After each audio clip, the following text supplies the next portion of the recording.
Hi, it's Addie Kelser with Urban Fitness Twin Cities, and today Keita and I are going to be sharing a rotator cuff exercise that's really about injury prevention. So Keita's going to walk us through an internal rotation. So today we're going to do, as I said, an internal rotator cuff. I have tied a knot in this Theraband, so I'm going to hold it for Addie today. But if you tie a knot in your Theraband, what you can do is you can stick it in the door and close the door, and then you have your resistance without having to tie it to anything or needing someone to hold it for you. So I'm going to have you hold it. You should hold it in the same side, so the same side as which the Theraband is on. So if it's your left hand, you're going to hold it. You're going to have it on the left side of your body, the anchor. So we're going to glue the elbow into the side, and you probably have to bring your elbow a little bit forward to glue it into your side. If you have a body shape that's maybe a little bigger in the rib cage and a little smaller in the waist, you might have trouble getting that elbow into your side. Then grab a pillow or something to make it so that you can really tuck that elbow into your side. And then what you're going to do, Addie's starting palm up, you're going to pull that Theraband across.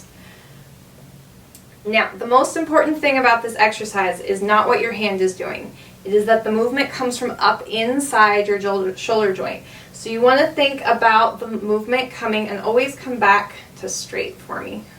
There you go.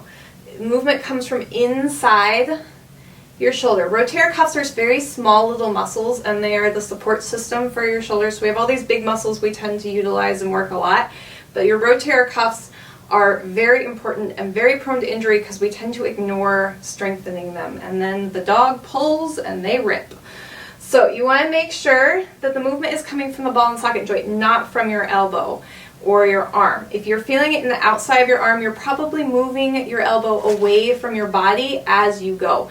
That's why you want to keep it tucked into your elbow. What I like to tell my students, or tucked into your side, your elbow tucked into your side. What I like to tell my students is, you've got a $100 bill, it's tucked in between your elbow and your side, and if you lose it, you don't get it back. So keep your money, keep your elbow to your side.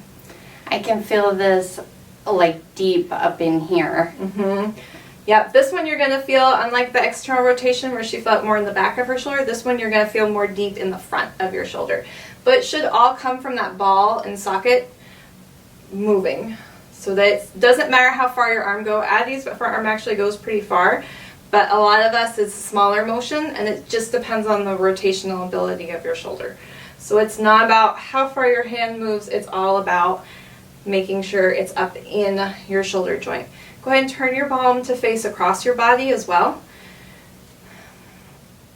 Yep, so there are 3 different palm positions you can do with this exercise, which gives you a different challenge for your rotator cuffs every time, as your wrist is not always in the same position when the dog decides to pull.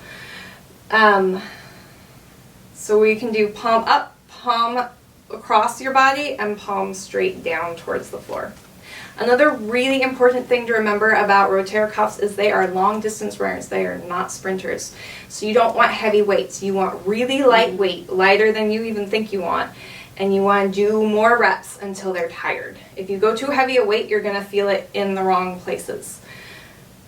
So if you're doing this with a cable machine, the cable would be at waist height, yes, and out to the same side. And then a very low weight, 2.5, 5 pounds, maybe 7.5. And you could work up over time. So because this is a small motion, if I do any kind of rotating, I've eliminated all of the shoulder work. Yep. Or the rotator work. Everything in your torso should stay perfectly stable. Literally the only thing that is moving is the ball and the socket joint. And this takes a little bit of mental work to make yourself think about just this joint rotating, and it's not even this part of the joint, it's the ball that's right in there, right under here, that does the work. So I did a full set of each of those basically on the one side, so no one of them was super hard by itself, but cumulatively I could really feel them. So I definitely want to do the other side, do even myself out. Yes. Thank you so much for watching, and don't forget to hold your abs.